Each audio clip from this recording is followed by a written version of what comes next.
Have you ever found yourself lying awake at night, replaying scenarios of how you could get back at someone who wronged you? If so, you're not alone. The desire for revenge is a deeply human impulse that can consume our thoughts, drain our energy, and ultimately keep us chained to the very people who hurt us. Ancient Stoic philosophy offers a radical alternative to this cycle of vengeance. As Roman Emperor Marcus Aurelius wisely noted, the best revenge is to be unlike him who performed the injury. This profound insight challenges our natural instincts and reveals a powerful truth. True victory lies not in retaliation, but in rising above it. The allure of revenge is understandable. When someone hurts us, getting even seems like the path to justice and healing. However, this is what the Stoics would call a false impression, an illusion that mistakes temporary satisfaction for genuine well-being. As Epictetus taught, any person capable of angering you becomes your master. This modern exploration of Stoic wisdom will show you how to transform adversity into advantage. You'll learn practical techniques to free yourself from the burden of resentment and channel that energy into personal growth. The Stoics understood something revolutionary. The person seeking revenge remains forever a prisoner of the past, while the person who transcends it becomes truly free. By focusing on self-mastery rather than retaliation, you'll discover how to turn life's inevitable setbacks into stepping stones for growth. As Marcus Aurelius reminded himself, the best way to avenge yourself is to not be like that. 2. The real victory is inner peace. The Roman Emperor. Marcus Aurelius, who faced countless betrayals and challenges while ruling an empire, wrote in his personal journals, "You have power over your mind, not outside events. Realize this, and you will find strength." This profound insight cuts to the heart of true power, mastery over our own reactions rather than futile attempts to control others or circumstances. When someone wrongs us, our immediate impulse is to seek justice through revenge. Yet the Stoics understood that this response keeps us bound to our pain. As Seneca observed, the person who has lived with the most joy is not the one who has had the most years, but the one who has made the most of their life. Dwelling on past injuries prevents us from fully experiencing and appreciating the present moment. The path to inner peace requires practical tools for processing and transcending negative emotions. The Stoics developed several powerful exercises that remain relevant today. Through daily journaling, what the Stoics called self-examination, we can explore our emotional reactions without judgment and gain perspective on our experiences. This practice helps break the cycle of rumination that often accompanies thoughts of revenge. Another crucial Stoic technique is negative visualization, premeditatio malorum. By regularly contemplating potential adversities, we build psychological resilience and reduce our reactive emotional responses. This doesn't mean wallowing in negativity, but rather developing the mental strength to handle challenges with equanimity. Mindfulness, though not explicitly named by the Stoics, aligns perfectly with their philosophy of maintaining present moment awareness. By observing our thoughts without attachment, we can recognize when we're being pulled into vengeful thinking and consciously choose a different response. As Epictetus taught, it's not what happens to you, but how you react to it that matters. 3. Live so fully that they become irrelevant. Seneca, one of Stoicism's most influential teachers, offered this powerful insight. The best way to avenge yourself is to not be like that. This wisdom points to a transformative truth. The most effective response to those who wrong us is to channel our energy into becoming our best selves. When we focus on personal growth rather than retribution, something remarkable happens. The people who hurt us gradually lose their power over our thoughts and emotions. As Epictetus noted, how long will you wait to think yourself worthy of the best things?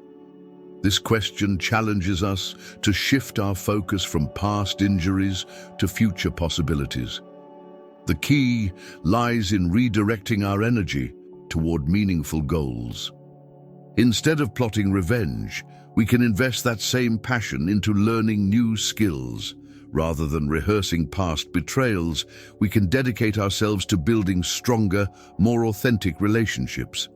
As Marcus Aurelius counseled, waste no more time arguing about what a good person should be one.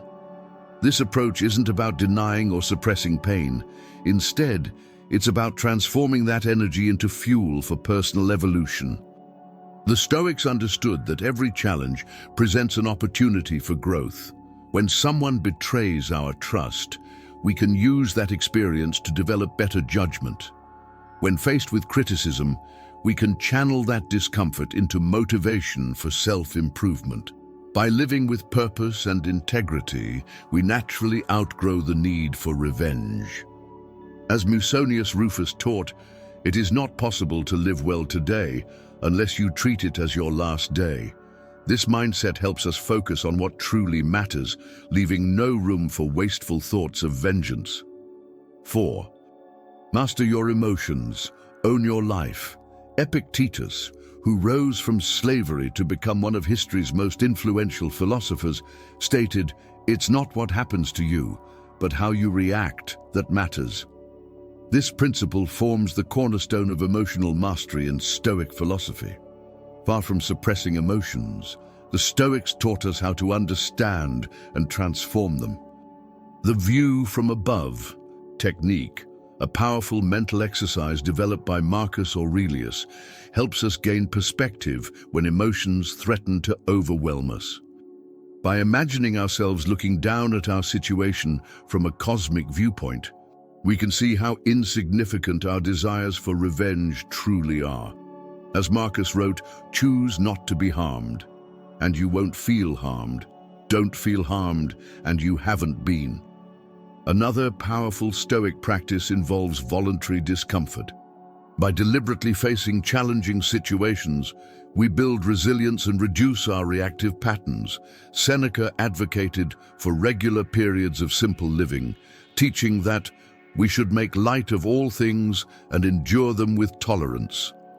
This practice strengthens our ability to maintain composure when others attempt to provoke us. The Stoics also emphasize the importance of reframing challenges as opportunities for growth. When someone wrongs us, instead of seeing only the injury, we can ask, "What virtue does this situation call forth from me?" Perhaps it's patience, courage, or wisdom. As Epictetus reminded his students, every difficulty in life presents us with an opportunity to turn inward and to invoke our own inner resources. This mastery over our emotional responses isn't about becoming cold or unfeeling. Rather, it's about choosing our responses consciously rather than reacting automatically. In doing so, we reclaim our power from those who would harm us. 5. Control what you can, let go of what you can't. The Stoic concept of the dichotomy of control represents one of their most powerful insights into human happiness. Epictetus articulated this principle clearly. Some things are within our power, while others are not.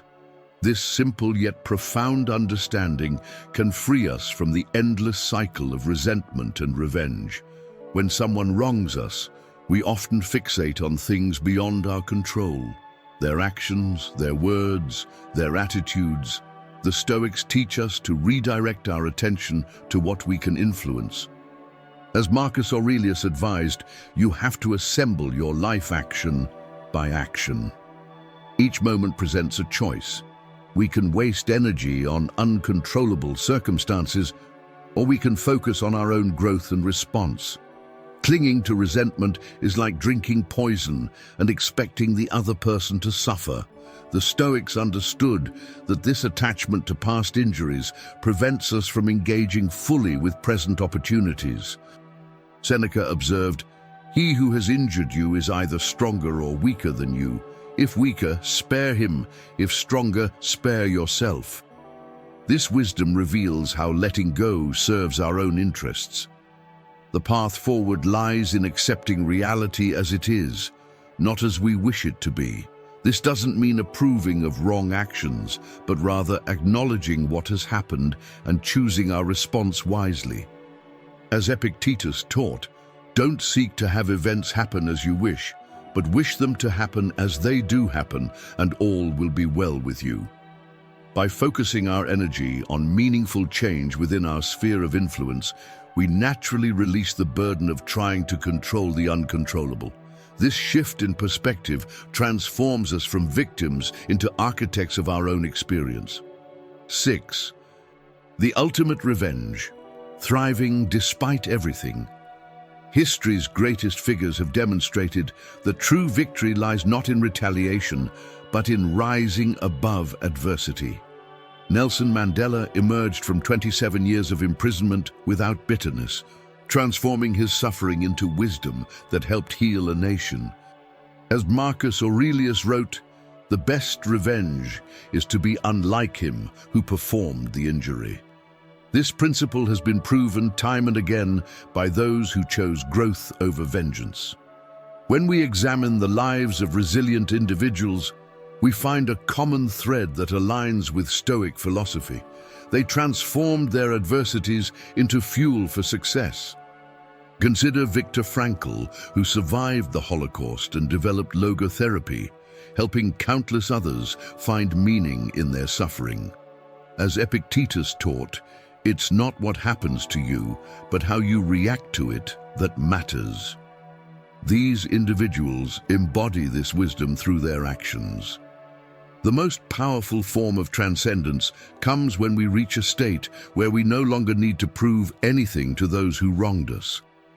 Seneca expressed this beautifully.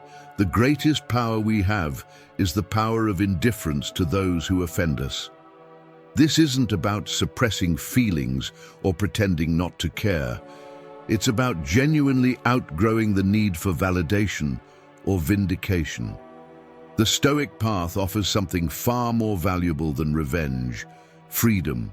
Freedom from the past, freedom from others, actions, and freedom from our own reactive patterns.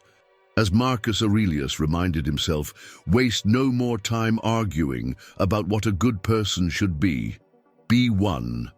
This is the ultimate victory, living so fully and purposefully that those who sought to harm us become irrelevant to our story. This journey isn't about proving them wrong, it's about proving yourself right. The greatest revenge isn't a moment of triumph over an enemy, it's the sustained peace of knowing that you've transcended the need for revenge altogether. Did this video make you think differently about revenge and personal growth? Share your story in the comments below. How do you deal with people who've wronged you? Let's create a community of growth-minded individuals who lift each other up. Remember, living well is the best revenge. Drop in the comments if you're ready to embrace the Stoic path to inner peace. Don't forget to hit that subscribe button and turn on notifications to join our journey of personal development.